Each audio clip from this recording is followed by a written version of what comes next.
这些反对是因为伊朗它的整个宗教的文化让他们非常的压抑，也就比较保守。这些比较亲西方势力、想要西方化的人，是希望他们的生活好、经济好，比较有自由派。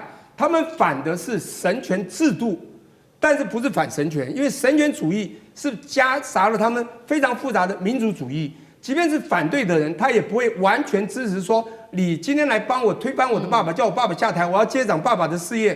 结果你不要把我爸爸杀掉了。今天美国是把他爸爸都杀掉，现在连下面反对党的很多都改变了，说美国竟然来打我们、杀我们自己的人，他们也跟着现在神权这个制度派的人一起，即便他不赞成最原始的这些人，但是他也反对了美国。美国面临军事武器库存的压力之外，还有同时来自于国际各方给予美国的压力。那其实，在这个时候，美国还是希望能够介入到伊朗的神权，能够把这个神权教士给灭了。那川普现在积极介入的就是，虽然说哈米尼被斩首了，但是呢，现在传出来说哈米尼的次子会担任接下来的最高领袖。那这一位是穆吉塔巴，川普已经说了，穆吉塔巴如果要接任的话，我是不可以接受的。川普也向这个《纽约时报》透露说，他接下来想要做的事情就是，当时呢，这个针对委内瑞拉，他想要仿效这个案例，协助委内瑞拉来建立新政府。他说，伊朗也要做一样的事情。但是当然了，这个专家也特别做了分析，伊朗比委内瑞拉复杂多了，里面要涉及到的包括了有宗教领袖的体系、革命卫队，还有军警等等。川普要介入神权，真的做得到吗？聂老师怎么看？OK， 我觉得川普啊，从某个角度，他应该心中是蛮慌的。表面当然好像很镇定，因为他拿着他美国的霸权，认为他什么都做得到。第一个，在武的方面，刚刚已经讲了。第一个，他很喜欢用代理人战争，这是最聪明的做法，但是他也不够智慧，因为刚刚也讲库德族人数有限，力量不一定够。但是这是他的一招打法，因为美国必须要用代理人，他才有办法稳住他自己的后盾力量。第二个呢，刚刚武器的短板也非常明显，他为什么到韩国去调？他自己实力不够吗？他不是很厉害吗？一下就可以几秒钟或几天就可以把对方这个折服，不是这样吗？你发现他武器短板到达什么地步？到达他一下子650颗萨德飞弹，一下子用掉150，他不知道未来如果还有别的国家要跟他敌对，他怎么去敌对？当然，我讲一个他最大的敌手，他将来会出很大的问题。第二个呢是文的部分，你知道吗？他原来这个信誓旦旦的认为说啊，我哈米尼，我把他这个解决掉之后呢，很快我可以搜索追踪他所有的接班领导人，也可以把他马上干掉。结果呢，他也很高兴的说，你看这些接班全部都被我们解决了。结果没有想到，其实啊，伊朗真的跟委内瑞拉是完全不一样，他完全忽略，也就是智慧真的是不够，只是聪明有余啊。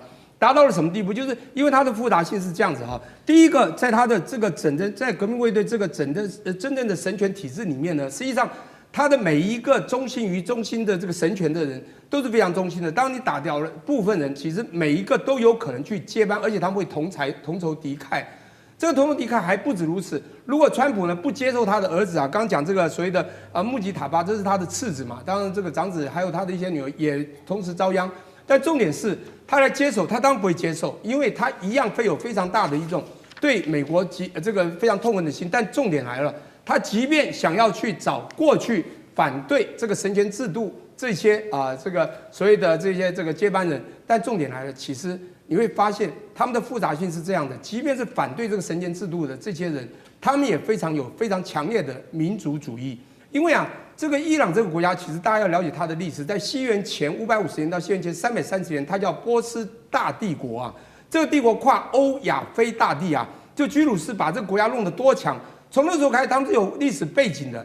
波斯这个帝国呢，让他们非常民族自信。其实这些反对是因为伊朗它的整个宗教的文化让他们非常的压抑，也就比较保守。这些比较亲西方势力、想要西方化的人，是希望他们的生活好、经济好。比较有自由派，他们反的是神权制度，但是不是反神权，因为神权主义是夹杂了他们非常复杂的民族主义。即便是反对的人，他也不会完全支持说，你今天来帮我推翻我的爸爸，叫我爸爸下台，我要接掌爸爸的事业。结果你不要把我爸爸杀掉了。今天美国是把他爸爸都杀掉，现在连下面反对党的很多都改变了，说美国竟然来打我们、杀我们自己的人，他们也跟着现在神权这个制度派的人一起，即便他不赞成最原始的这些人，但是他也反对了美国。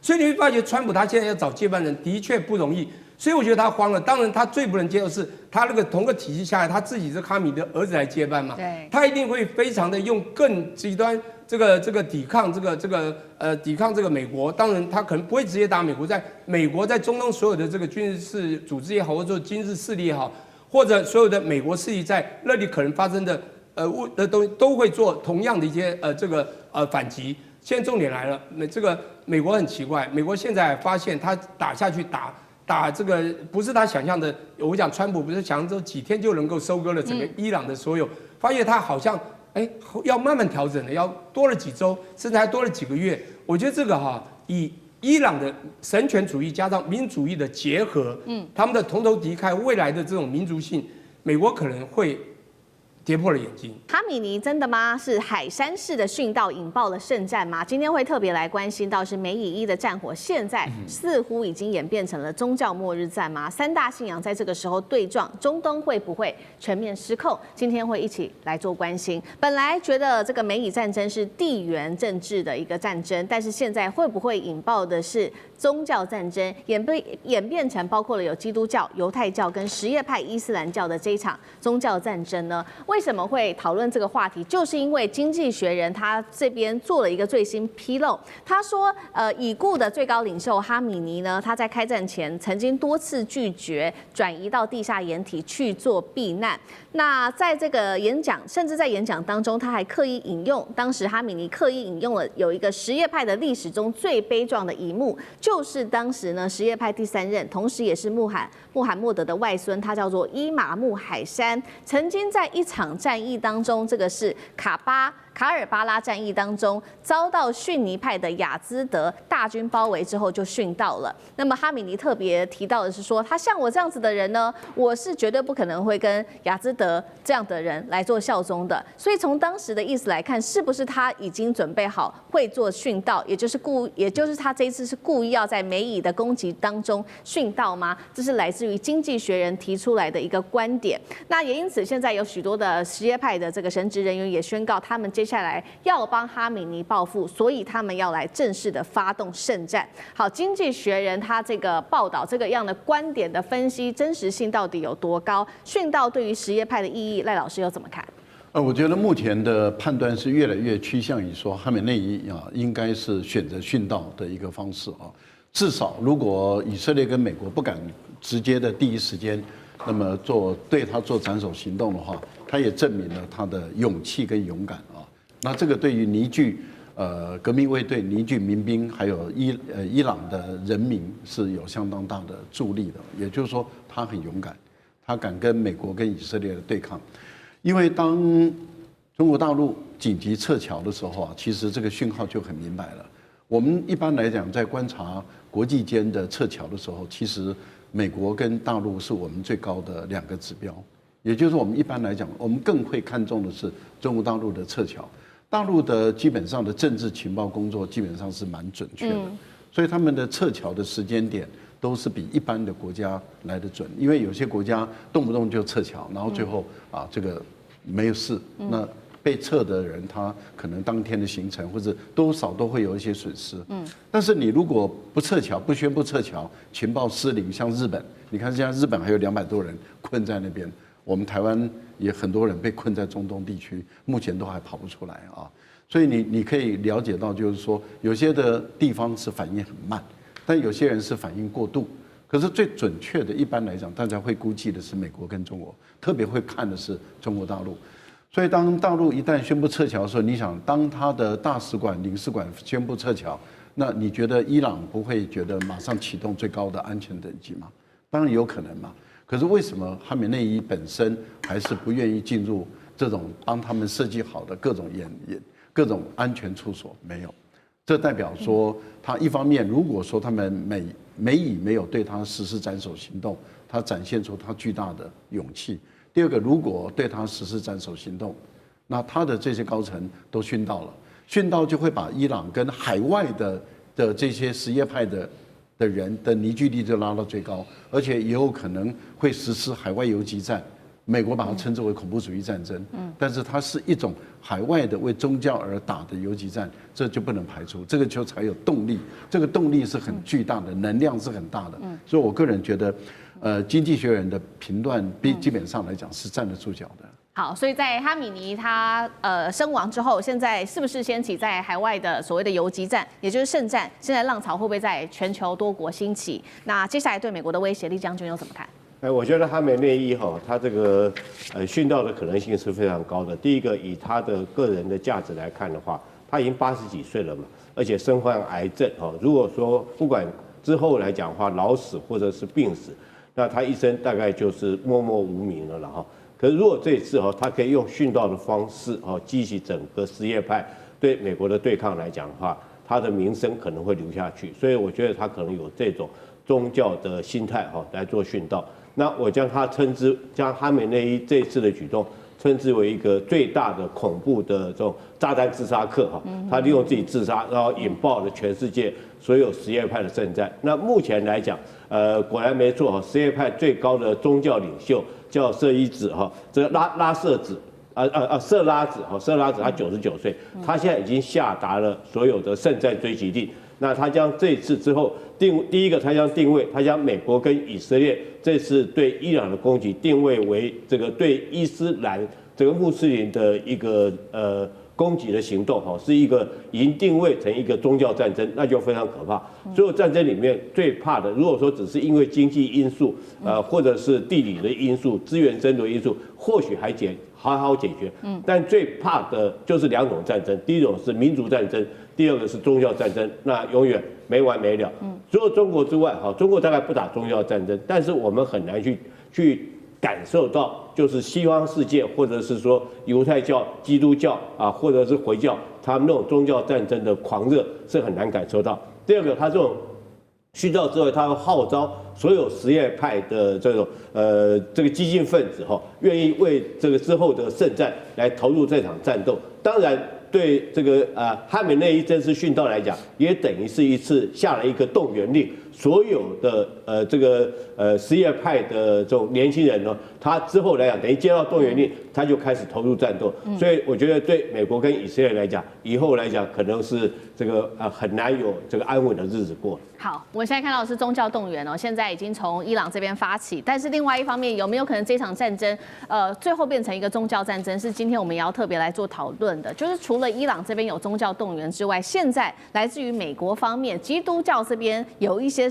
的声音。这个是来自于美国的非营利监督组织，叫做军事宗教自由基金会，表示说最近呢收到了许多封美军士兵的投诉，部分的军官在内部动员的时候说这一场战争是神圣的计划，他们大量的引用圣经启示录关于末日大决战的一个段落，还说川普呢是受到耶稣基督高抹拣选的领袖，对伊朗开战是为了引发末日之战，来迎接基督再临。那同时呢，以色列的总理纳坦雅胡则是引用了犹太教典妥拉，将伊朗比喻成纯粹邪恶的宿敌亚玛力人。接下来有没有可能爆发宗教战争？委员又怎么看？不会为什么？因为不管宗教战争、民族战争或什么其他这个狗皮倒灶的战争，就在决定你有没有物理学上的实力，没有就打不起来。举个例子，以色列好你圣经也好，妥拉经也好，妥拉经就是摩西5经，就是旧约圣经前面那一部分。你不管怎么宣传，这个你跟伊朗距离都1600公里啊，你也不可能消灭伊朗啊。所以最后还是要什么呀？乖乖，不是和平共存，而是有敌意的共存。再来，我们也不用帮这个伊朗去吹嘘啊，伊朗没有那个能力啦。你说什么圣诞是全世界东突厥搞个老半天，东突厥在中国还不照常被镇压下去，对不对？这讲究是物理实力，没有那个物理实力，只精神抗议没有。那当然了，每方面都会宣传啦，比如说那个所谓的哈米尼被宣传成殉道，但我怎么看都不像殉道。殉道会把老婆、小孩、孙子带在旁边给人打吗？不可能的嘛。可是有这个需要，你总不能告诉他说哈米尼是被骗的，被川普骗了，所以被打死的。他真的是被川普骗啦，可是被骗多难听啊，对。那可是这样宣传会可以鼓起这个什么伊朗力，可是问题伊朗人没那个实力啊。你说什么全世界圣战士如果几只小猫，那个恐怖分子街头上会有了，比那个美国那个整天开枪人数还少啊。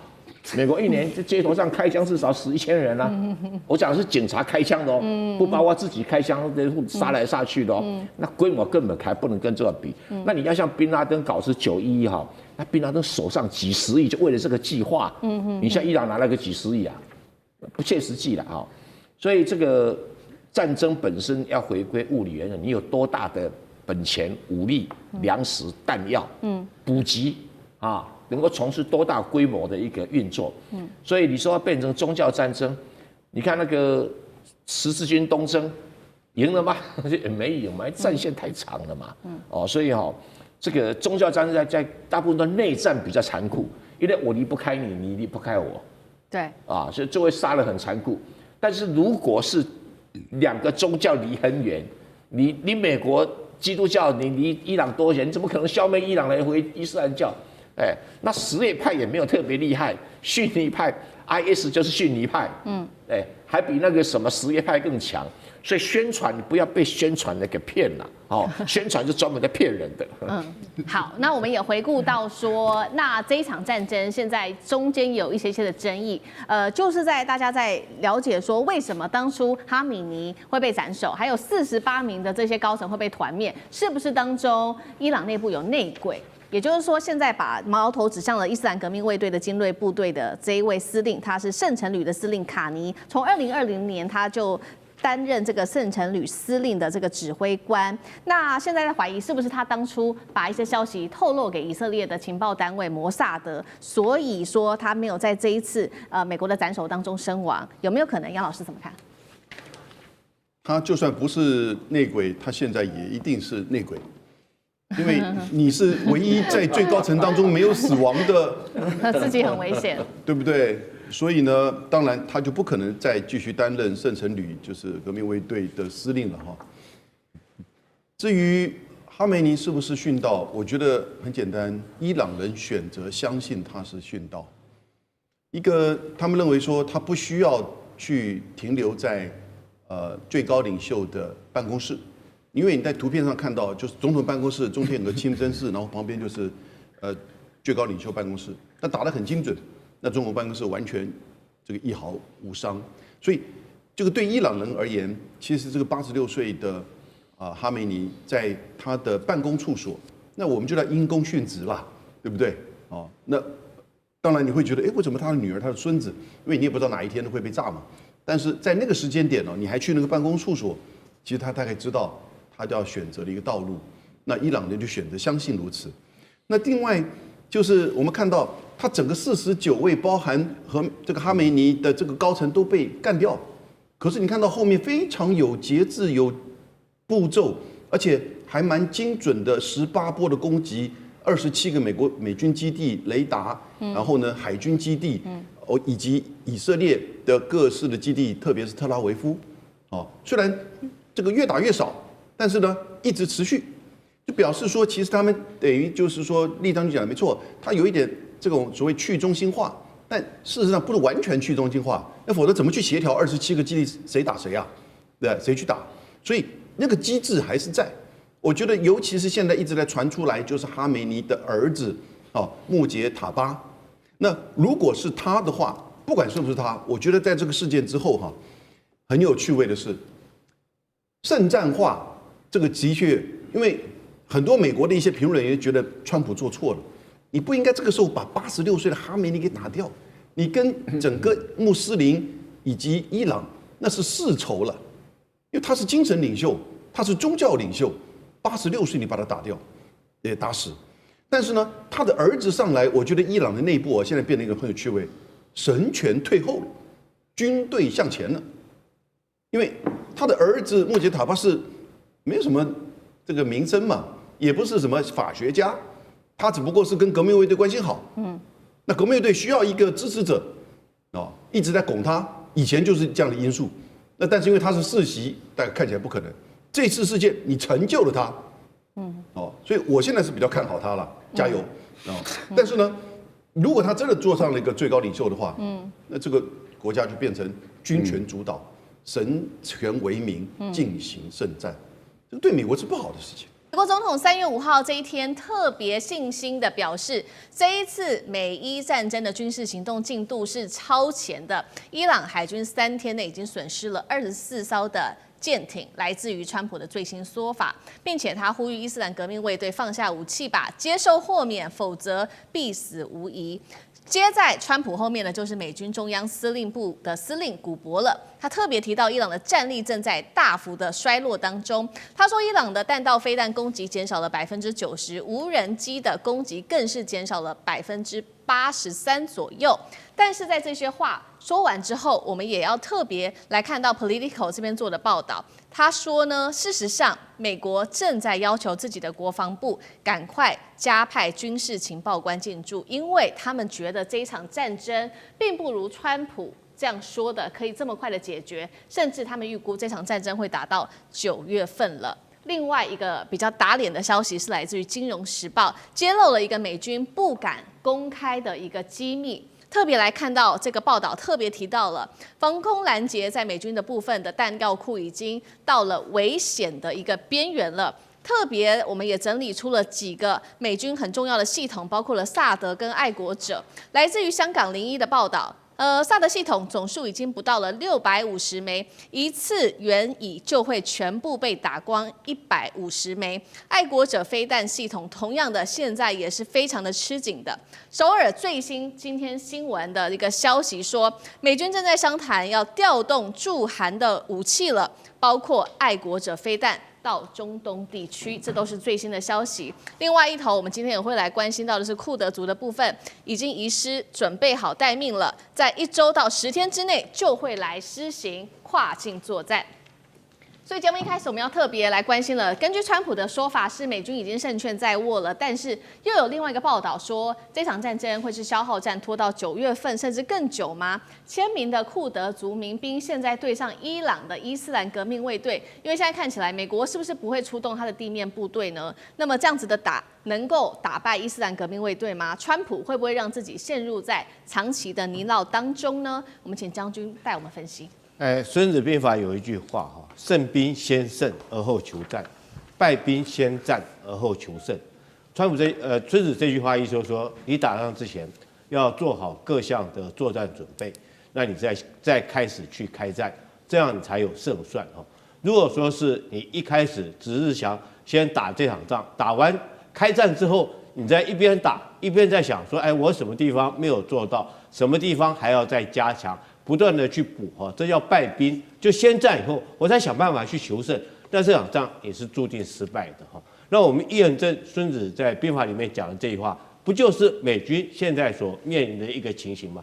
他一开始哈，这个认为他以海空军的力量就足以威慑让伊朗能够这个屈服，但是没想到开战之后，他发现光靠海空军的力量不够啊，所以说必须要动用地面部队。那开始的时候，川普一开始讲说4天，他想速战速决，他认为他集结的兵力海空军力量已经够了，但是发现打了以后发现不够哈，这个改成4周，现在甚至于说要打到9个月，这就是说一边打一边在做修正。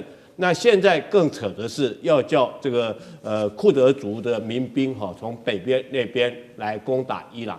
那我解释一下。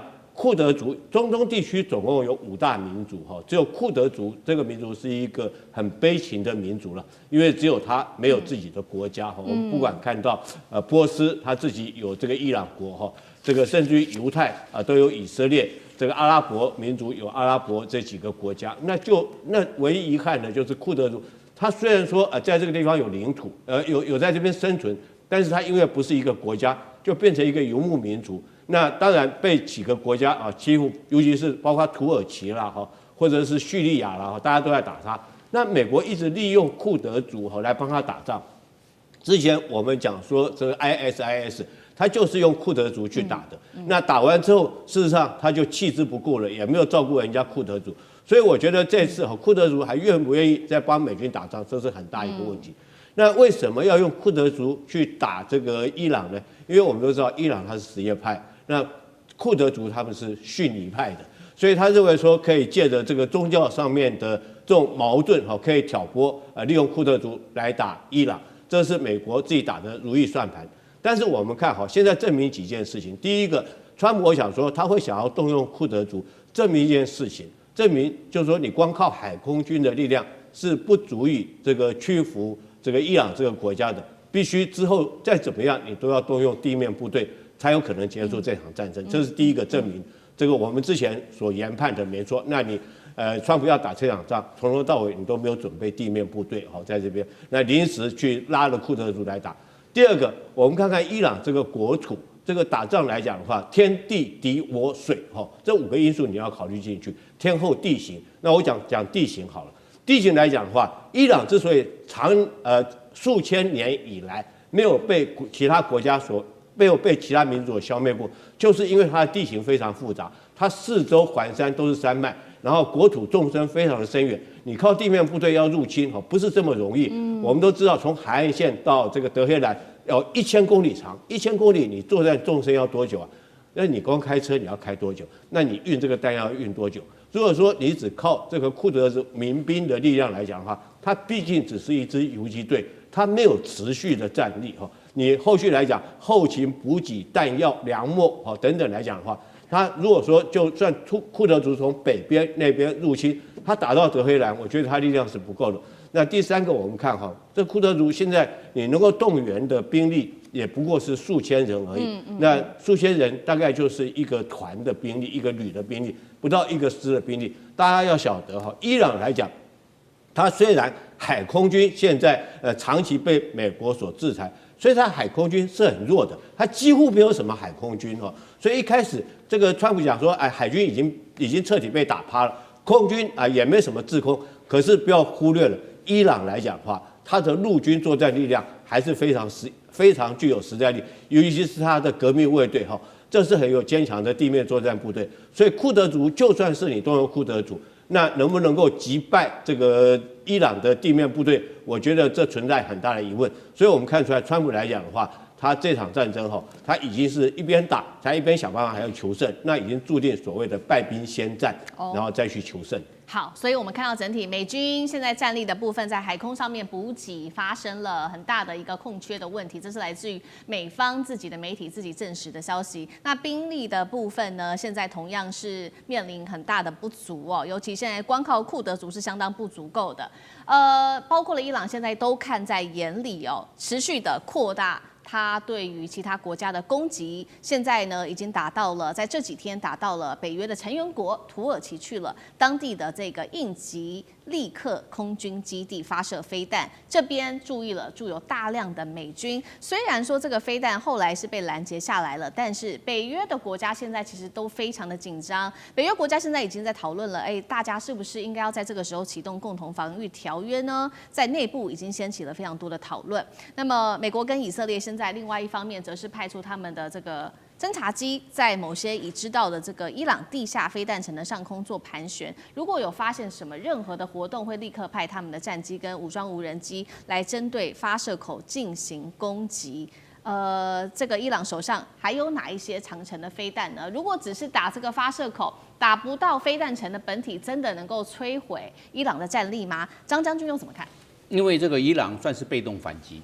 因为都是美国跟以色列先去炸伊朗，伊朗他针对这11个母国家包含土耳其、亚塞拜然，还包括整个中东区11个国家实施飞弹反击，它是反击、自卫反击、被动反击，而且它针对的是美军的基地，他不是说要打土耳其、要打亚塞拜然，不是，是打他的美军的基地。美军在那边，我不打你，你战机起飞，你的飞弹这个来实施对伊朗实施攻击，那我就他们只能干瞪眼了。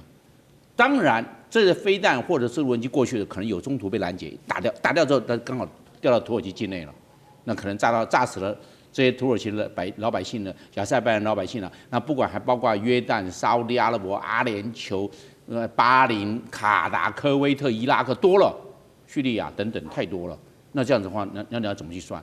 那今天伊朗它只是一个自卫反击嘛，因为它被打了嘛，是这个状。那现在伊朗最多的它飞弹主力是流星3号，流星3号可以打到1300公里。你看看，你这把你一画，包括以色列啊，包括土耳其都画到了，亚塞拜然都画进去了，你可以画那个半径图，1300公里一画进去，那它又是惯性导航，再加上可能它可以有利用美国那个不是美国的 GPS， 而是中国大陆的北斗，那叫定位又比较精准。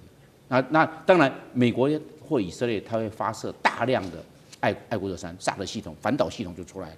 但是我们知道反导系统毕竟贵，你每一枚大概400万美金，就是1亿多台币啊，非常的贵啊。那你一次又不是1枚来拦截，你打2枚到3枚啊，来拦截这个弹道飞弹流星3号，那是不是就会变成4倍公办？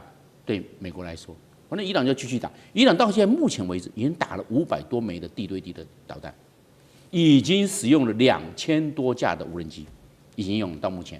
那它还有没有库存？我认为有。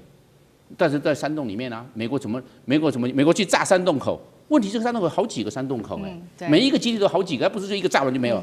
旁边有南洞口、北洞口，还有备用洞口。是。那你能够通通把它炸完吗？所以防不上，因为伊朗它是盆地、高原还有山脉，它地形的山用地形，它直接挖就可以，它又不是像乌克兰这一眼平川大黑土地带，不是因为伊朗跟北边的阿富汗还有东边的巴基斯坦，他们是地形都是山脉高原，这不一样。那山脉高原，我直接打进去就是山洞了，那你怎么炸？美国用碉堡克星，美国用钻地炸弹去炸，但是问题是，你的厚度是有限的啊。我在下面你怎么炸？你只能炸洞口，洞口会轻轻就出来了，里面是好的。你洞口炸烂，但是里面是好的啊，是这个样。所以真正要毁灭、一网打尽伊朗的无人机跟地对地的飞弹，我认为蛮困难的。同时，美国现在面对3个压力：第一个时间压力，本来说打4天，或者说打2个礼拜，现在说我们可以打4个礼拜啊。那4天变成4个礼拜，你不增加7倍啊？或者说，美国是面对的时间压力，而且知道现在美国的其中选现在已经开始初选了，都有这方面的压力，都已经开始了。所以时间的压力，美国必须面对。第二个压力，库存压力，它向韩国调拨。没有向日本调拨吗？你敢讲吗？对，没有向台湾调拨，你敢讲吗？那只是有人讲，有人还不敢说。我向你调拨你还可以，还不能咋呼。换句话说，美国现在能够，不管是爱国者或者其他的远距遥攻精锐武器，去用差不多了。那现在要调拨，要不然我也没了。那伊朗还有，伊朗还打我没有拦截，不行。那他为什么向欧洲调拨最快那么近？不行，因为像乌克兰战争那边，他现在有战争急需，不可以像欧洲的调拨，那像亚洲吧，对不对？朝鲜半岛现在有没有什么状况啊？对不对？这个黄海、东海有没有任何状况啊？可以，所以美国它现在有库存降低的压力，现在显现了。第3个，国际能源的压力，你的核武是海峡被伊朗这个封锁，大家能源都叫苦连天。这个东西，国际压力或者能源压力会回到美国上面，它就要面对。越久，它的压力会越大，因为大家缺的东西了，股票都往下，都往下修了，这是经济压力，这是能源压力，这个是整个国家压力的表现，这会回到川普，会回到美国身上啊，所以也是一个很大的压力，会随着时间越久，压力会越大，3股压力都会集中到美国身上。好，接下来赶快来看到是伊朗的无人机海现在狂销防空弹哦，美国则是他的爱国者库存告急之外 ，F-15还被友军给击落，华府现在被推进消耗战的当中。我们来看到现在美国最在意的一点，就是因为它的卡达的乌代德的空军基地呢遭到飞弹给攻击了。好，现在根据细节了解是说，革命卫队当时派出了2架苏-24的战斗机。轰炸机去攻击，那么卡达的空军也紧急升空去做拦截，一度呢这2架战机距离目标竟然是只剩下2分钟的时间，后来才真的被击落。那现在危险的背后，其实呢就是因为现在说了，爱国者的飞弹现在消耗量实在是非常库存啊，非常的吃紧。华尔街日报也特别做了一个报道，说美国现在防空拦截的弹药是最高机密，但是中东冲突之下，已经消耗了大量它的防空支援。我们也要特别来看到是洛马的数据，这边也特别显示了2025年它的生产是600枚的爱国者系统飞弹。那目前击落伊朗的飞弹跟无人机的数量来做推算，美军很可能早就已经发射了达到数千枚这么多的一个拦结弹。所以节目一开始特别请教聂老师怎么看了乌代德空军基地现在频繁的受到这个袭击，也显示了美方现在不管是它的防空弹药的产量是真的跟不上消耗它的速度吗？现在军工的产能会不会成为美军最大的短板？对，刚才这个将军有讲到一个重点，就是我们在玩梭哈的时候，你知道哈，你的牌可能输于人家，你知道美军的实力军事绝对大于伊朗，但重点是你在玩梭哈，你一定要用智慧，要用策略，所以战术就是先丢小牌，让你看扁我，觉得我不行，我用一个无人机打进去，哈，你太差了，我就用400万的这个爱国者员把你打下来，结果200倍的价格打掉，你再来我再打，就没有想到人家丢了这么多的无人机过去，才发现。哇塞，我们的弹药竟然不够，再拦截下去我们就完了，就弹药耗尽了。这时候他就小心的使用，不敢乱用了。那当然，这个伊朗最后呢，就像这个讲，就开始丢他比较重要的弹了。因为如果不这样做的话，可能就一定是必输嘛。我现在讲的是，美国他真的忽略掉一点，美国它的制造业真的完全空洞化，它不是2战的时候，它可以随时生产快速的时候，而伊朗呢，实际上有制造实力，它在制造无人机速度也是够快的。它虽然武力、军力可能这个先进程度都没有你强，可是它可以一战一战的把你打得非常的消耗。各位有一个非常重要的，除了刚才洛马的这个分析爱国者非常之外，还有一个很重要的分析就是米歇尔这个所谓的航太研究所曾经分析过那个美国不是有一个很重要的扩军计划吗？这扩军计划他们希望在2027年开始做，增加多少呢？非常多的军费，也就是66%，也就是多1.5兆 USD 也就是美国这个美元的。这个经费要增加所谓的 F-47的空力，以及这个突击者这个轰炸机 B-21，但是他们的数量只有185和100。结果人家分析，即便是这样，未来你可能认为的假想敌的对岸已经远超过，你要跟人家打到平手，你最少要300架 F-47第6代战机，以及B-21的突击者，这个要200架。他说：“现在就算扩军都赢不了，那现在重点来了。你现在这个光对伊朗这个战争，你在这个所谓的不管这个防空导弹，你用那个200倍的价格去挡人家一架这个无人机。当然这次的这个苏凯这个24过去，当然这个他们等到了最后才打，这个当然是其来有自。显然的，他开始习售或习打了。”他开始不敢太随便消耗，当然原因非常简单，美国的这个制造实力，甚至军工厂制造实力可能有限了。这就像一个过去曾经非常彪悍，年轻的时候非常非常棒的一个武术专家，不管在各种武术都是得奖的。可他现在年纪大了，他现在呢其实这个外强已经中干了，他可能已经虚有其表了。他看起来有时候出去还是很大声喊别人，让人家会害怕。可真的打起来可能会有问题，因为他会后继无力。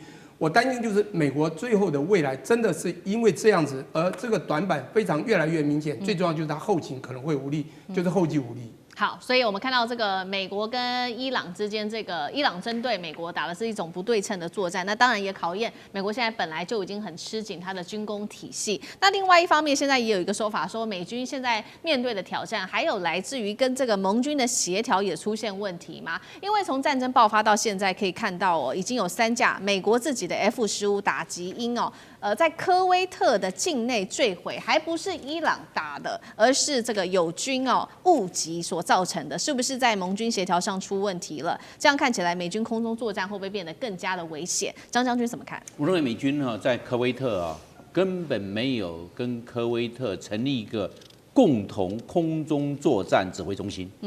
美军住在科威特总共是2100多人，这2100多人几乎是海军陆战队跟陆军。空军34个人，海军呢？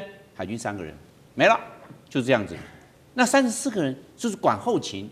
那现在美军要进驻了，因为什么？因为要对伊朗动，就美军就从其他地方调拨这个 F-15进驻在这个科威特。但是问题是，你有没有成立共同这个火力管制中心呢？没有嘛？那你怎么办？那你这样的话，你根本没有这。那科威特管科威特的，你美军打你美军的，那你会不会造成个误击？这个状况，这个风险就在了嘛。那第二个，他们美军跟科威特没有划设防空安全走廊，你离场就起飞之后离场去执行任务，回来执行完要返场，你要走空中安全走廊，有叫做防空飞弹安全走廊，这个地方防空飞弹不打，你走这个安全走廊进来，之后其他的地方冒进来，我只知道是其他的飞机，我就打它，因为这样你自己的飞机你走安全走廊回来，安全，因为划设防空安全走廊，因为你起飞、离场、返场都要经过安全走廊，没有发射，没有发射就会被打掉了。这是第二个，第三个，可能美军为了执行任务的保密性，他没有打开敌我识别系统。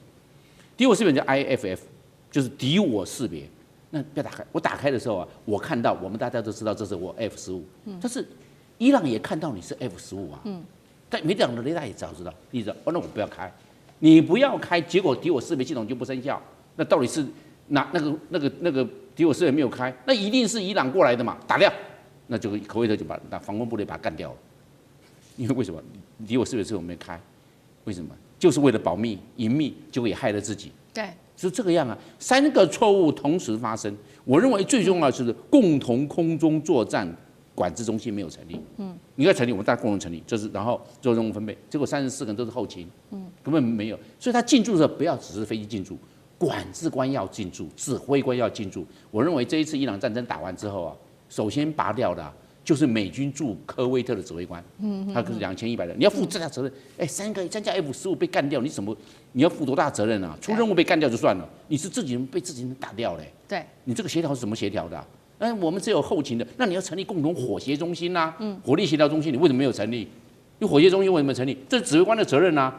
可能指挥官他没有军事背景，他是陆军跟海军陆战队，他不知道空中作战的形态，因为海军陆战队1600多人。那个陆军的500多人，加起来2100多人，都是陆上部队，他不知道空中作战的立体空间的管制的复杂性，他没有注意到。那这样子就会造成误击，犯了最大的错误，最大的战损。所以我认为他这个指挥官可能在战争告一段落之后，会有一些惩处。好。我们现在看到美军它的最高的这个高价值的 F-15被友机军给误打下来哦。那另外一方面，那伊朗呢，它的最高价值的这一些主力飞弹又什么时候才会出来？等一下请厉将军带我们看。先做一下有关于伊朗飞弹的盘整。去年在冲突之后，12日战争拥有2000枚的弹道飞弹。那见证者无人机当时的数量统整可能还有非常多。那这一轮的战争爆发。伊朗的部分已经发射了1200枚的飞弹跟无人机，而大部分现在看起来都还是比较廉价的无人机，所以大家就在看说，那你的高价值的主力飞弹什么时候才会出来呢？厉将军又怎么预估？其实这次这个每一刀打到现在为止，我们很明显看出来，伊朗已经掌握了所谓战略主动什么叫做战略主动？就是于我所望的时间，于我所望的地点，于我所望的武器。打到我所望的一个战果这叫做战略主动。那现在看出来，美军完全陷于一种被动的状况。伊朗对他发射导弹，他才能被动的去防御、去拦截。虽然说他曾经主动想要攻击伊朗的一些阵地或者一些设施，可是看出来现在主动权完全掌握在伊朗的手中。那当然，伊朗用的一种是非对称作战的武器包括到之前我们刚刚讲了嘛，他用的导弹是原来最先旧款的导弹，甚至于他的见证者也是旧款的见证者无人机。他现在今天他新的无人机已经出来了，叫哈迪德这个11洞这款原来见证者。它的只是50cc 的一个小马达，速度大概只有时速100多公里，但是现在新的哈迪德这款的11洞这款无人机，它速度可以到500公里。我想对美军来讲，这种威胁更大，因为它速度更快，又更不好拦截。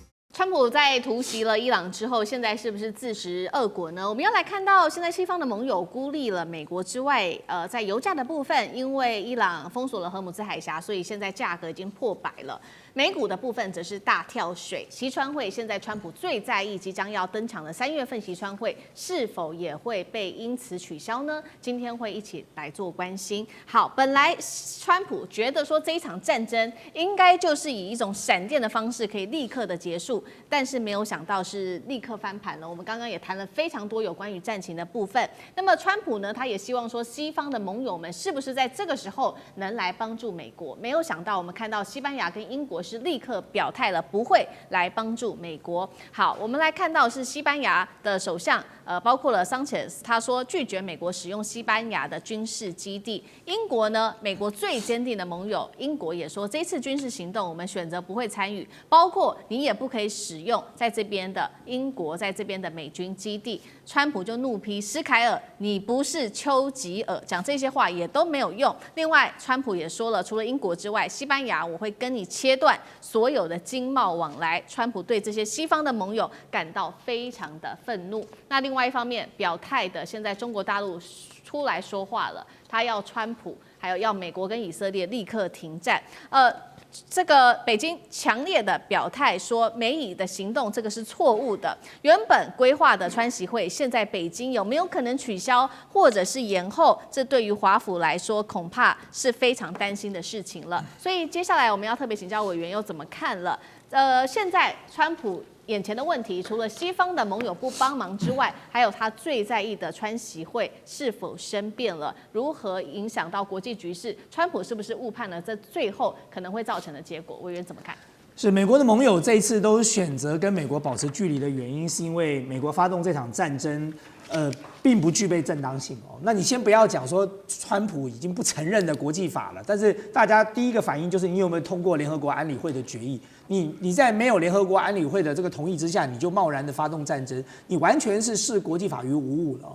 那么更不要讲说，明明眼看着他们谈判应该要有一些成果了，就是在美国跟以色列发动战争之前，这个他们才刚刚讲好说，马上数天后就要展开第3轮的谈判，而且谈判的气氛看起来都还不错，就忽然之间，以色列跟美国就发动了战争，就大白天就开始突袭，这个发动空袭了。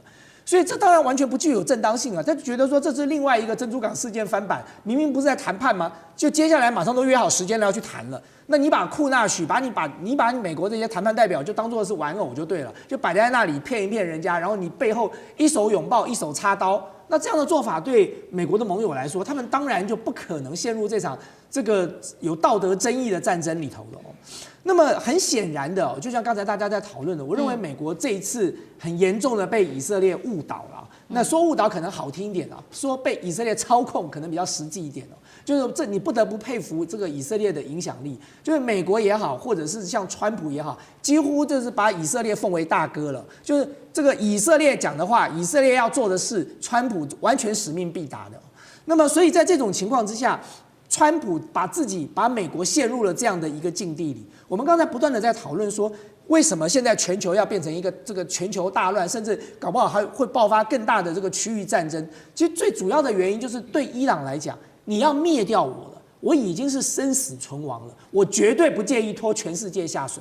这是一个常态的心理啊！就如果我们今天任何一个人面临到这种状况的时候，你一定想说，那大家一起陪葬就好了。那更重要的一点是，大家现在看到的这个所造成全球的冲击只是刚开始哦。如果这场战争持续下去哦，就像刚才我不断强调说，舰长说过，如果你在波斯湾布了水雷了，那你整个荷姆兹海峡的这个相关的这个油哈，这个液态天然气通通都不要出来了。你全球马上就受到冲击了。大家说啊，冲击没什么关系，重点不是这个，重点是全球的股市开始崩盘。那大家接着说，那美国的股市看起来挺住啦，也没挺住，因为全世界的金融体系是联动的。当这个一个地区开始进行全面崩盘的时候，它就马上会像这个骨牌效应一样开始全面倒了。你只是看美国的股市是骨牌的第几张骨牌而已。那么造成了这么大的一个这个全球的冲击，其实伊朗的战略很清楚嘛，就是唯有如此，我让你们都痛，不是只有我伊朗痛，那么大家就会想办法来解决这场战争。我觉得像习川会哦，有没有可能再继续如期举行，这都是一个很大的问号哦。因为在此时此刻，川普所发动的这场不具正当性的战争里头，如果习近平在这个时刻贸然跟川普见面了，习近平很难去对外解释说，伊朗虽然不是像这个俄罗斯这么亲近，但是好歹也是他宣称的战略伙伴关系哦。那么但是我认为在这一场的这个不具正当性的战争发动之后，反而让北京取得了另外一个更好的这个战略的制高点，就是这场战争，如果今天美国真的想要把它这个画下一个休止符哦，你不要说谁赢谁输了，这场战争大家谁都不会赢，谁也不会输，就打那个天长地久了。美国如果要退出这个战场，他必须要找一个人来斡旋了。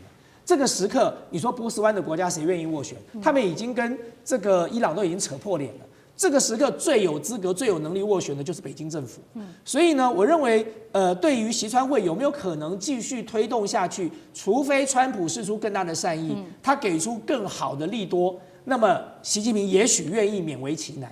那么，但是不管怎么样哦，就是在这场战争里头，其实北京政府已经站到了一个非常有利的地位。也就是说，未来如果要解决这场战争，唯一能够出来讲话话事的人就是北京政府了。好，所以接下来的3月份，这个川习会会不会真的成真发生，这个还要持续观察。那北京现在绝对是最重要的调停人。